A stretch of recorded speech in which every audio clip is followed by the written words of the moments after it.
Dios les bendiga, hermano, en esta mañana una vez más damos gracias a Dios, damos la bienvenida a cada uno de ustedes en este día, damos la gloria al Señor porque nos permite una vez más poder estar junto a cada uno de ustedes con un nuevo devocional, un nuevo programa que lo hemos titulado Los Devocionales Diarios, que estamos de lunes a viernes a partir de las 7 de la mañana compartiendo con cada uno de ustedes una porción de la palabra de Dios en las Sagradas Escrituras. Desde que el comienzo de este año tenemos este compromiso de leer cada día al menos 3 capítulos y así sucesivamente llegaremos a fin de este año 2023 con la lectura de la Biblia en su totalidad. Para muchos la primera vez que leen la palabra de Dios en su totalidad, o sea, cada uno de los libros.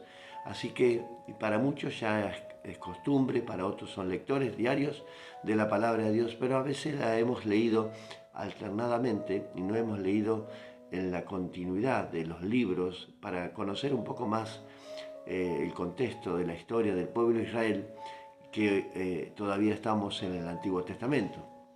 Así que le damos la bienvenida. Estamos aquí desde este rinconcito. Quien te habla es el pastor Gustavo Diegues de la Iglesia La Luz Verdadera, aquí en la ciudad de Tandil, provincia de Buenos Aires, República Argentina. Ya hemos pasado las 7 de la mañana, minutos, y estamos aquí una vez más, día miércoles 3 de mayo ya. Una temperatura bastante fresca en esta mañana en la ciudad de Tandil, 16 grados. Y bueno, pero tenemos un día soleado y vamos a estar vamos a poder disfrutar este día. Así que damos la bienvenida a cada uno de los hermanos que se van acercando, van leyendo, van escuchando, lo ven diferido, más tarde, en repetición, y muchos lo ven en silencio, como dice nuestro pastor amigo allí de Chile, el pastor Carlos Soto, los ven en silencio. Así que hay muchas personas que ven en silencio y que no sabemos quiénes son, pero sabemos que escuchan este programa y bueno, damos gracias a Dios porque queremos alcanzar a miles de personas en esta mañana y a mucha gente llegar y alcanzar con la lectura de la palabra de Dios y traer una pequeña reflexión de estos 3 capítulos que leemos, traer una pequeña reflexión para, bueno, interiorizarnos un poco en la historia del pueblo de Israel. Aquí, nuevamente, seguimos en el libro de Primera Samuel y ya nos introducimos en el capítulo 1 del segundo libro de Samuel. Así que vamos a concluir en esta mañana con el primer libro. Recordamos que estos son libros separados en la escritura que tenemos nosotros, pero originalmente era un solo tomo. Así que, pero bueno, nosotros tenemos el primero y el segundo. Que no viene el caso, no es tan importante, simplemente es que están separados por razones de la escritura, nada más. Pero el libro tiene el mismo contexto, la misma historia y no ha cambiado, no ha variado. Así que damos gracias a Dios. Así que vamos a entrar en esta lectura de este capítulo en este día, en el capítulo 30, capítulo 31 y el capítulo primero del segundo libro de Samuel. Bueno, el título de esta mañana, de esta pequeña reflexión, Destruye a tu Amalecita. Interesante título, ¿no? Así que ahora vamos a ver y vamos a entrar en este contexto para poder entender el significado de este título, ¿no?, que le hemos puesto a este devocional. Así que, como hemos venido leyendo anteriormente, Saúl entre los filisteos había hecho una pequeña alianza ahí con ellos huyendo de este rey Saúl, este juguete roto, como dice un pastor amigo también. La vida de Saúl no fue una vida fue una vida triste, ¿no? En definitiva, una vida de desconfianza, una vida de engaño, una vida de muchas cosas, ¿no?, que pasó este rey por no haber obedecido a Dios, por no ser obediente a Dios que lo ha puesto como rey, y su vida no fue tan interesante, pero fue y corta incluso, la vida de Saúl, la vida de sus hijos, a pesar que reinó un tiempo en Israel, pero Dios lo había escogido porque el pueblo de Dios había pedido un rey hombre que lo gobernara, una monarquía. En ese momento terminaba o comenzaba la monarquía y terminaba el reinado de la teocracia. el reinado de Dios. Y esto, el pueblo quería ser como las otras naciones y Dios expone a este Saúl para gobernar la ciudad de Israel, al pueblo de Dios, ¿no es cierto? Bueno, como podemos ver, el reinado de un hombre no es tan bueno, evidentemente, porque si nos dejamos gobernar por Dios, seguramente vamos a salir vencedores. En este caso, el pueblo de Israel fue un fracaso total. Este rey Saúl trajo a la nación de Israel un fracaso total, una ruina total, una miseria total. Bueno, por lo general se encarga el otro rey que comienza o el otro gobernador. Nos pasa habitualmente en cada una de las naciones, en el mundo entero, ¿no? En cada una de las naciones. Bueno, un presidente deja una ruina y el otro sigue y bueno, y va arruinando al país, ¿no? ¿Por qué? Porque no son gobernados por Dios. Esos hombres son desobedientes por su naturaleza, porque son elegidos por el pueblo, ¿no es cierto? No son elegidos por Dios. Entonces Dios permite que el pueblo de Dios elija a un rey y este Saúl fue un desastre nacional, podríamos decir. Así que terminamos con el capítulo 30 y 31 en esta mañana. Vamos a leer algunos versículos de la palabra de Dios, vamos a recorrer un poquito hacia atrás para poder entrar en el contexto también de lo que estamos hablando. Así que bueno, si estás con tu Biblia en mano, prepárate ahí, agarrá la Biblia y bueno, prepárate para buscar algunos versículos que yo voy a dar tiempo para que los podamos leer para poder entender lo que estamos leyendo. Porque es interesante entender que cuando uno entra en una historia tiene que conocer el contexto anterior, ¿no es cierto? Podemos decir, bueno, hemos ya leído algunos capítulos anteriores al menos para tener este pleno conocimiento de la palabra, ¿no es cierto? Una revelación más exacta de lo que estamos leyendo. Así que hoy vamos a entrar en algunos versículos, los vamos a leer en el nombre del Padre, del Hijo y del Espíritu Santo. Así que damos la bienvenida a los hermanos de la iglesia, la familia de la Iglesia Luz Verdadera. Ya están conectándose en esta mañana. Bienvenidos. Qué bueno es estar ahí presente, leyendo la palabra de Dios, hacer un pequeño devocional con nuestra familia, ¿no es cierto? Que es corto al final.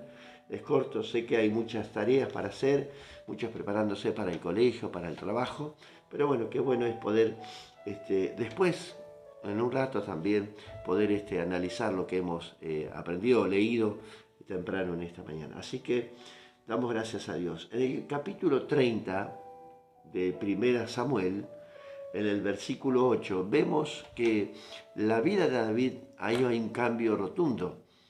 Recordemos que David estuvo yendo prácticamente alrededor de 7 años de Saúl, y en esa historia de que está huyendo, David se esconde en cuevas, anda por el desierto, los montes, pero no nos relata la palabra de Dios que David buscaba a Dios en ese momento. Sí, sabemos que Dios, por la palabra, sabemos que David tenía un corazón conforme al de Dios, pero cuando se va alejando David de la presencia de Dios, de estar bajo su reinado, ¿no es cierto? Podríamos decir, es como que se va enfriando, la persona se va alejando poco a poco, paulatinamente, podemos decir, y es como que la persona entra en un periodo de su vida como que está estable y bueno, no lo ve tan necesario.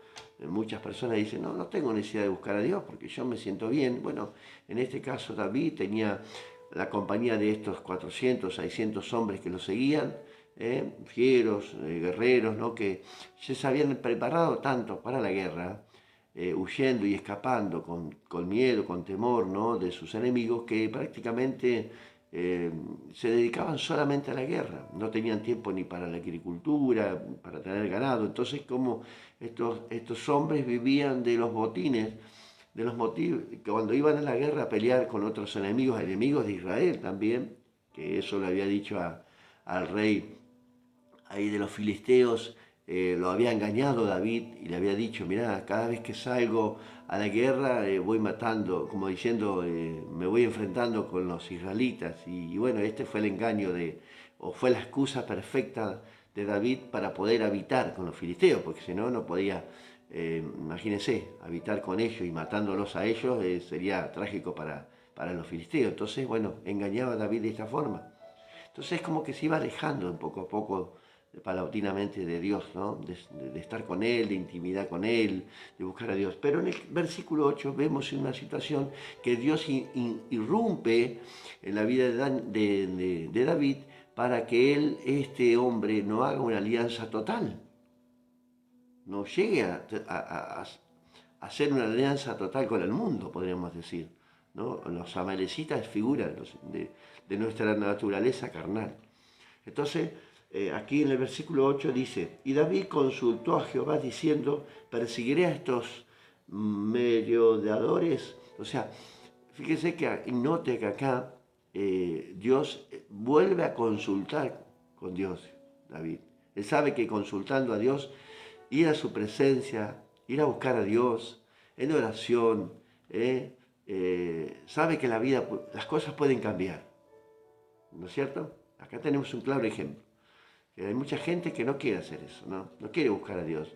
Vive de oraciones prestadas o de personas que lo visitan, que oran, que le ponen las manos o que le cuenta una historia o bueno, que le da palabras buenas, ¿no? De bien, y hay muchas personas que viven de eso, ¿no? Pero en este caso David nos da a entender de que si realmente buscamos a Dios en una situación, Dios puede contestarnos favorablemente, ¿no? Porque Él ve nuestro corazón, ¿no? Fíjese que acá David consultó a Dios y Dios ve el corazón de David, ¿no? Recuerden que el corazón de David era conforme al corazón de Dios. Entonces, consulta a Dios, ¿los podré alcanzar? Dijo. Y él dijo, síguelos, porque ciertamente los alcanzarás, de cierto librarás a los cautivos. Ahí le da el final de esa batalla. Ve, porque no te hagas problemas porque los vencerás. Yo estaré contigo. Esa es la seguridad que tenemos nosotros hoy, ¿no?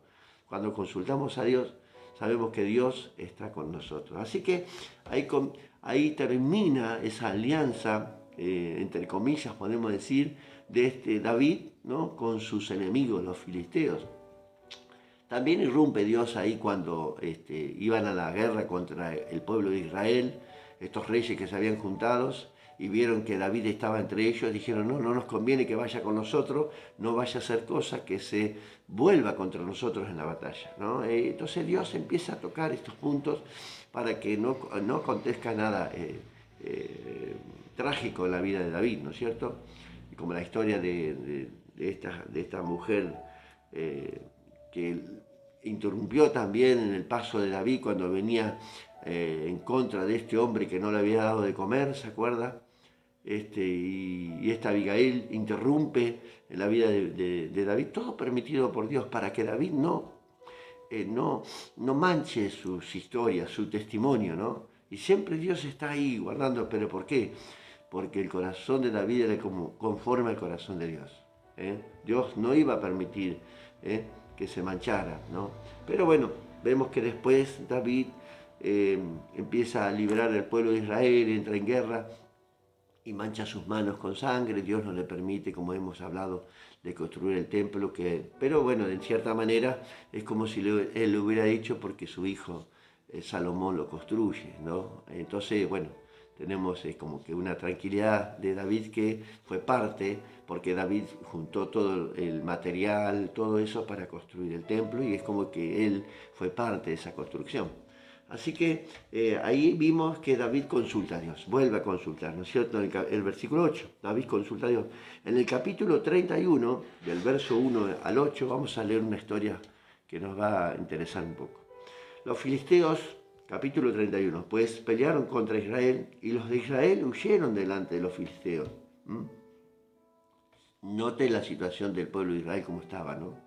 Y cayeron muertos en el monte de Gilboa. Y siguiendo los filisteos a Saúl y a sus hijos, mataron a Jonatán, a Abinadab y a Malquisud, hijo de Saúl, el amigo preciado de David. Había también muerto, a sus 3 hijos murieron, los hijos de Saúl, y él mismo, ¿no? Porque dice, y arrasó la batalla contra Saúl y le alcanzaron los flecheros. Una flecha, ahí tuvo gran temor de ellos. Entonces dijo Saúl a su escudero, evidentemente tenía una flecha clavada, ¿no? era trágico para un hombre, una flecha de esas clavadas,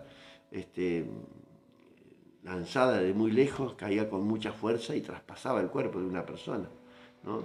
Y dice, saca tu espada, le dice al escudero, y traspásame con ella, para que no vengan estos incircuncisos y me traspasen. Tenían temor de que vinieran los enemigos y los mataran, ¿no? Los degollaran, le cortaran la cabeza, no sé, la cosa, porque era el rey, ¿no? Imagínense, atrapar al rey ahí en las manos, ahí, se vengaban estos enemigos, y eran duros, ¿no? Dice, y más su escudero no quería porque tenía gran temor, ¿no? De hacer una cosa de esa, ¿no? Entonces tomó Saúl su propia espada, se echó sobre ella y viendo su escudero, a Saúl muerto, acuérdense de este versículo, de esta porción, a Saúl muerto, él también se echó sobre su espada y murió con él. Así murió Saúl en aquel día, juntamente con sus 3 hijos y su escudero y todos sus varones. Y los de Israel, que eran del otro lado del valle y los del otro lado del Jordán, viendo que Israel había huido y que Saúl y sus hijos habían sido muertos, dejaron las ciudades y huyeron. Y los filisteos vinieron y habitaron en ella. Y aconteció al día siguiente que viniendo los filisteos a despojar a los muertos, hallaron a Saúl y a sus 3 hijos tendidos en el monte de Gilboa. Bueno, ahí sigue la historia. Ahí estos filisteos les cortan las cabezas, los dejan colgados y los ponen esas cabezas como trofeo allí en los altares de sus dioses, ¿no? Qué tremenda historia, ¿no? Cómo termina este rey Saúl, ¿no? Cómo muere, ¿no? Muere por su propia mano, ya estaba herido, ¿no? Por su enemigo. Creo que esta figura de estar herido por su enemigo, muchas veces hay mucha gente que está herido por el enemigo. El enemigo que nos persigue, estoy hablando del enemigo natural, ¿no? El enemigo, ese enemigo que tenemos, ese archienemigo que nos persigue, ¿no? Estamos heridos, ¿m? Y estamos ahí como medio muertos a veces, ¿no? Es como que no estamos, ¿vio? Y a muchos desean morir, ¿no? Como en este caso Saúl, y otros siguen heridos, ¿no? Toda su vida, tal vez, ¿no? Hay una herida en el corazón, hay una herida, algo que te ha pasado, podemos, para que entendamos, ¿no? En otra iglesia, un pastor, un hermano, alguien que nos hirió, un familiar, un pariente, tu casa, ¿no? Y estamos heridos toda una vida, ¿no? Y parece que esa herida nos sana, ¿no? Es una herida de muerte prácticamente, y bueno, decide morir antes que su enemigo lo mate, ¿no? Trágicamente. Puse aquí un trágico final para una vida trágica que concluye con la muerte de un hombre que llegó al trono humilde. ¿Recuerdan humilde? ¿Por qué? Porque estaba escondido. ¿Recuerdan que estaba en el bagaje cuando escogieron a Saúl? ¿Dónde estaba Saúl? El hombre tan alto, ¿no? Escondido, tenía vergüenza, era muy humilde, pero al estar en el trono, su orgullo, su soberbia, su altivez, su ego, él lo llevó a la ruina prácticamente, ¿no?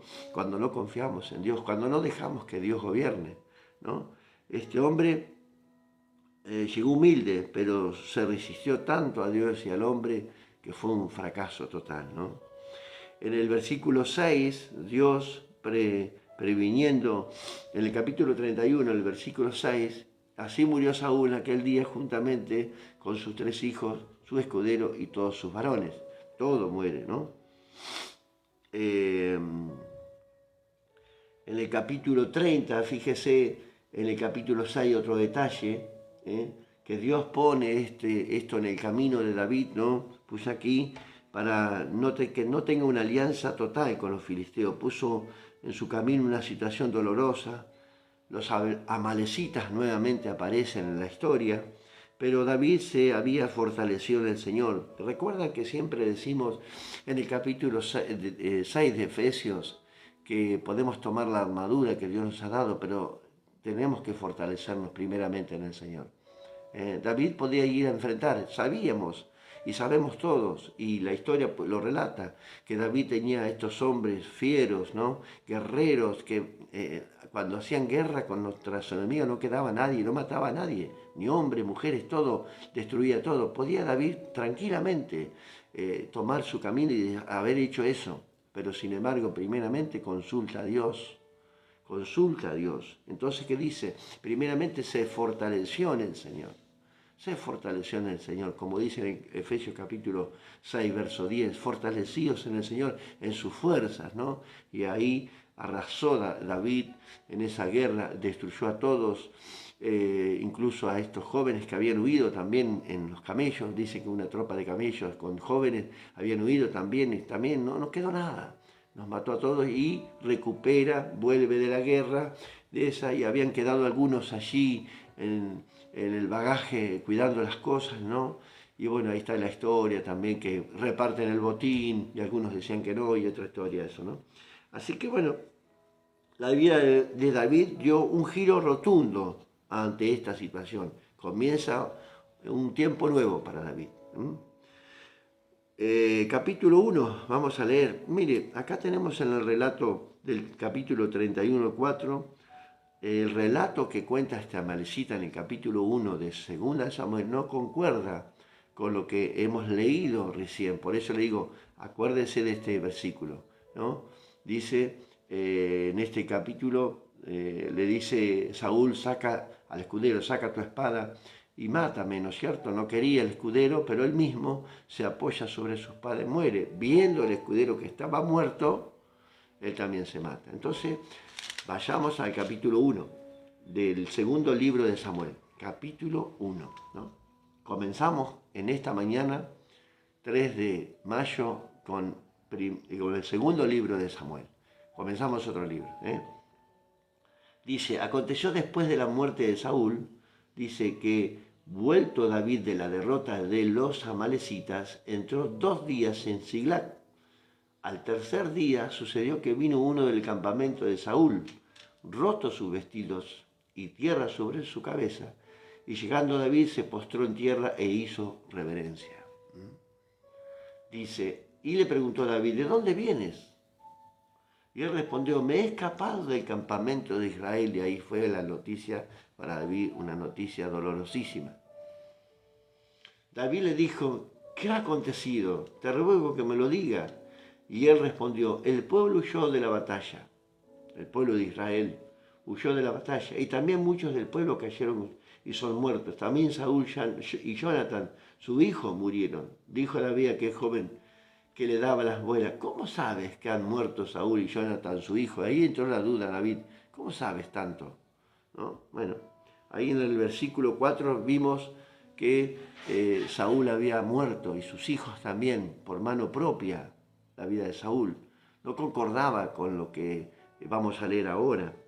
Dice, el joven que le daba estas nuevas respondió, casualmente, pasé por ahí, casualmente, vino, dice, estamos aquí. El joven que daba la noche le dijo, casualmente vine al monte de Gilboa y hallé a Saúl que se apoyaba sobre su lanza. Venían tras carros y gente de a caballo, y mirando él hacia atrás, me vio y me llamó. Y yo dije, heme aquí, y me preguntó quién eres, y yo le dije, respondí, soy Amalecita. Mire, ahora vamos a explicar esto. Y él me volvió a decir, te ruego que te pongas sobre mí y me mates, porque se ha apoderado de mí la angustia, pues mi vida está aún todavía en mí. No concuerda con el versículo del capítulo 31, el versículo 4. David ya estaba muerto. Esto es tremendo lo que le decía, ¿no? David no lo sabía, por supuesto, pero no concordaba y sabemos, nosotros conocemos, ¿no? Y ya entonces me puse sobre él y lo maté, porque sabía que no podía vivir después de su caída, y tomé la corona que traía a su cabeza. Evidentemente este era un despojador de los muertos, ¿no? De los cadáveres, ¿no? David se da cuenta enseguida. Pero ¿por qué David tiene dudas sobre esto, sobre esta historia? Porque podíamos haberla creído. David también podía haberla creído. Pero la historia es que era una malecita. Ahora vamos a explicar. Un mensajero inesperado, ¿no? el amalecita puse acá. El relato de 31, capítulo 31 de Primera, versículo 4, no concuerda con lo que dice en este capítulo de Primera, el primer capítulo del segundo libro de Samuel. No concuerda. Dice, dijo, soy amalecita.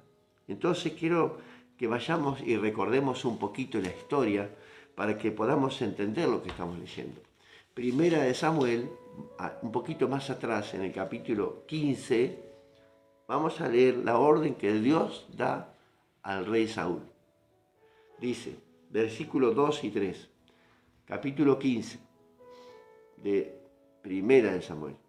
Así ha dicho Jehová de los ejércitos, yo castigaré lo que hizo Amalek a Israel al oponerse en el camino cuando subía de Egipto. Ve pues y hiere a Amalek y destruye todo lo que tiene. Y no te apiades de él, mata a hombres, mujeres, niños y aún de pecho. O sea que no iba a haber generaciones. Y acá evidentemente surgió algo. Hay una amalecita que reaparece en la historia. ¿Por qué? Porque Saúl no había concluido con la tarea que Dios le había dado. Entonces no había cumplido con lo que Dios le había dicho. Esta es una evidencia de que Saúl no obedecía la voz de Dios. Recuerden la historia que dejó animales. Samuel le dijo, ¿qué estoy oyendo? Me estás diciendo que mataste a todo, pero resulta que escucho vacas, balilos de ovejas, ¿no? Porque, bueno, dejaron al rey, pero muchos escaparon, muchos dejaron. No le dio importancia a Saúl a esta historia. Saúl no le daba importancia porque no le interesaban las cosas de Dios. Capítulo 15, verso 2, cuando tus enemigos siguen vivos, puse. Cuando tus enemigos siguen vivos. Podemos decir, ¿podemos tener algún enemigo en nuestra vida que todavía sigue vivo? Que todavía ahí estamos peleando contra él. Es interesante la historia, ¿no? Amalek puede significar nuestra naturaleza carnal. Mire lo que puede, no lo dice la Biblia, pero puede significar eso. La historia de Amalek puede significar en nuestras vidas hoy nuestra naturaleza carnal. Leamos Deuteronomio, vamos a leer Deuteronomio, a ver si lo tenemos marcado acá, sí. Deuteronomio, en el capítulo 25, vamos a ver la orden de exterminar a Amalek. Ya Dios había dado una orden, que cuando entraran a la tierra prometida, estos tenían que morir todos, no quedar ni uno. Y dice así la palabra en Deuteronomio capítulo 25. Acuérdate de lo que hizo Amalek contigo en el camino. Cuando saliste de Egipto, de cómo te salió el encuentro en el camino y te desbarató la retaguardia de todos los débiles que iban detrás de ti cuando tú estabas cansado y trabajado. Amalek es figura de que siempre va a atacar a los débiles, a los que están débiles, los que vienen en la retaguardia, los que no avanzan, los que no tienen deseo de seguir, los que no le dan mucha importancia a las cosas de Dios, a los que no buscan, a los que no oran, a los que no ayunan, a los que no se preparan, a los que no estudian la palabra. Eso es la figura de Amalek para nuestras vidas.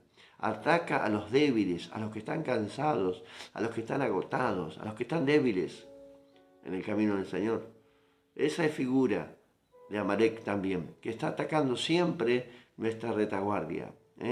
Ahí donde estamos en el momento débil, donde en un momento que nos sentimos como fracasados, ahí Amalek, esa naturaleza entra, ¿no? Y empieza a mordernos de a poquito, ¿vio? Nos va pellizcando un poquito, pero bueno, esto es figura del Amalek, del enemigo que debería haber matado Israel, pero que no lo hizo. Saúl tampoco lo hizo. Entonces esto va a ocasionar en nuestra vida un trágico final, como le pasó a Saúl y a sus hijos.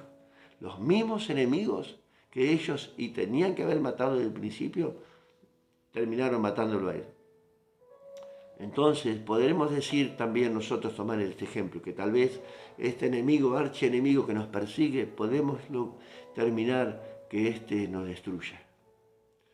Vamos a leer otro versículo Dice, aquí puse, Amalek figura enemigo de Dios, un enemigo eterno de Dios. Y Dios le había dado la orden de destruir. Amalek figura que solo puede vencer, se puede vencer en oración y buscando a Dios, de la única manera que se puede vencer. Mire, vamos a tener otra referencia para entender lo que estamos diciendo. ¿Quién era Amalek? ¿Y qué significa Amalek para nuestras vidas? Capítulo 17 de Éxodo. Ahí cuando Moisés estaba en la guerra, había dos hombres, Ur y Caleb. Y decía, mire, versículo 10, e hizo Josué como le dijo Moisés, peleando contra Amalek. Y Moisés y Aarón y Ur subieron a la cumbre del collado, ¿no? Y sucedía que cuando alzaba Moisés su mano, cuando Moisés oraba, buscaba a Dios, eso significa alzaba su mano, dice, Israel prevalecía, ganaba la batalla. ¿Se da cuenta? Dice, mas cuando él bajaba su mano, dejaba de buscar a Dios, dejaba de orar, estaba cansado, agotado, por la retaguardia que venía, dice, prevalecía Amalek, ganaba la batalla. O sea que estos hombres mantenían los brazos de Moisés en alto. ¿Qué significa esto también? Que no solo Moisés era en la batalla, estaban sus hermanos, sus líderes también, ahí al lado de él, ayudándolo en la batalla, levantando los brazos. Significa que también podemos nosotros como líderes apoyarnos entre nosotros, levantar nuestros brazos, porque el enemigo puede prevalecer. Entonces, ¿podemos llegar a tener un enemigo, un archienemigo que nos persiga a nosotros? Sí, claro que sí. Y si lo has descubierto, pelea la batalla, levanta los brazos. O tal vez pide ayuda. No puede solo, pide ayuda, porque este enemigo puede vencerte. Usando esta imagen de este Amalek, de este amalecita, vemos el fracaso de Saúl al no lidiar con el amalecita o con Amalek, ¿no? Cuando Dios se lo ordena en su tiempo, en su debido tiempo, destruye a este enemigo, terminó en ruina, con una malecita donde le dio el golpe final. Ahí vemos en el capítulo 31 que el golpe final fue una malecita. Así que, hermanos queridos, hemos concluido con la vida de Saúl. Hemos terminado con esta historia de este perseguidor del rey David. El rey David, porque conocemos la historia, que fue rey David, ¿no? Pero en definitiva vemos que este David, Dios siempre estuvo con él. En su corazón nunca se apartó del Señor. A pesar de que fue un hombre que luchó, la sangre de las guerras, de las batallas estaban en sus manos. Un hombre que pecó, que se arrepiente, con un genuino arrepentimiento. El Señor estaba con él. Vemos dos personas diferentes. Un hombre que no buscaba a Dios, que no obedecía a Dios. Un hombre que no le interesaban las cosas de Dios. Nunca oró, Saúl. Nunca buscó a Dios. Al contrario, lloró amargamente porque fue destituido de su reino. Solamente por eso. Pero vemos a un hombre que, a pesar de que estaba huyendo de su enemigo, que viviendo entre los enemigos número uno del pueblo de Israel, dice que se fortaleció en el Señor. Y al final de la historia, ¿quién es el que venció acá? El Señor, nuevamente. Ha vencido la batalla, ha ganado la batalla y comienza un tiempo nuevo para David, el reinado de David. Así que vamos a leer en estos días también la historia en segunda de Samuel, la historia fascinante que estamos leyendo en el segundo libro de Samuel. David oye de la muerte y se amarga, y este hombre, esta amalecita, termina muerto por las manos de un guerrero de David. Destruye a este último amalecita David y cumple con lo que Dios le había dicho a Saúl. Así que, hermanos queridos, en esta mañana esta historia es muy fascinante, ¿vio? Es una historia atrapante, ¿no? Y vamos a leerla en esta mañana. Tenemos el capítulo 30, 31, repasemos esa historia, y el capítulo 1 del segundo libro de Samuel, y así estaremos leyendo en estos días estas historias fascinantes. Damos gracias a Dios en esta mañana, encomendamos al Señor nuestra vida en este día, que el Señor haga como Él quiera en tu vida. Si tienes alguna malecita por ahí dando vueltas, búscalo y mátalo. Destrúyelo. Puede pasar que te pueda destruir a uno. Dios nos está advirtiendo, hermanos queridos. Dios está hablando en esta mañana. Si tal vez hay algo dando vuelta en tu vida, mátalo. Destrúyelo. Un vicio, algún deseo, algo que no sea de Dios. Sácalo de tu vida. Porque al final como no va a ser cosa que le pase como a Saúl. Que nos destruya este enemigo al final de nuestra historia. Amén. Así que oramos, le pedamos fortaleza al Señor. Vamos a, como dice aquí en el capítulo 31, el versículo 8, vamos a consultar a Dios. Vamos a pedirle, Señor, ¿iremos contra este enemigo? ¿Venceremos? Bueno, Padre, gracias te damos en esta mañana. Te pedimos, Señor, que tú nos acompañes, Señor. Gracias por la vida, por la salud, por el bienestar, por todo lo que tú nos has dado. Señor, queremos, Señor, en esta mañana entregar nuestra vida, nuestro corazón a ti. Ser como aquel corazón de David, Señor, un corazón conforme al tuyo, Padre. Señor, queremos que tú examines nuestra vida. Si hubiera algo en nosotros, Señor, revélanos, Padre. Algo que está escondido, guardado en los secretos de tu corazón, Señor, en nuestros corazones, Señor, sácalo a luz, Padre, para que podamos vencerlo, para que podamos sacarlo, derrotarlo, cortarle la cabeza a este enemigo que nos persigue, Señor, en el nombre de Jesús, Padre. Señor, te pedimos tu intervención divina para no hacer alianza con el enemigo, con el mundo, Señor. Interviene, Señor, no sea que podamos hacer alianza con el mundo y apartarnos totalmente de ti, Señor. Por eso te pedimos, Señor, humildemente, que quites todo aquello que nos sirva, Señor, todo, Señor amado, costumbres, Señor, que hemos traído de muchos años, vicios, Señor, que aún no podemos dejar, Señor, trata con nosotros en esta mañana, que podamos ser limpios en esta mañana y comenzar una vida plena en ti, Señor, para que el enemigo, este Amalek, esta malecita que está en nuestra vida, tal vez no venza, Señor amado. Señor, destruye, córtale la cabeza, Padre, en esta mañana. Padre, encomendamos la vida de mis hermanos, de mis amigos, Señor, en esta mañana, en cada uno de ellos. Bendecimos sus vidas, Señor. Oramos por cada uno de ellos. Señor, enviamos palabras de bendición, Señor, en esta mañana, por cada uno de los rincones del mundo. Padre, gracias te damos nuevamente por todo. En el nombre de Jesús. Amén y amén. Que el Señor te bendiga en esta mañana. Damos gloria a Dios. Nos vemos nuevamente mañana, Dios mediante, en este programa devocional diario. Y damos gracias a Dios porque nos permite estar con cada uno de ustedes. Dios te bendiga.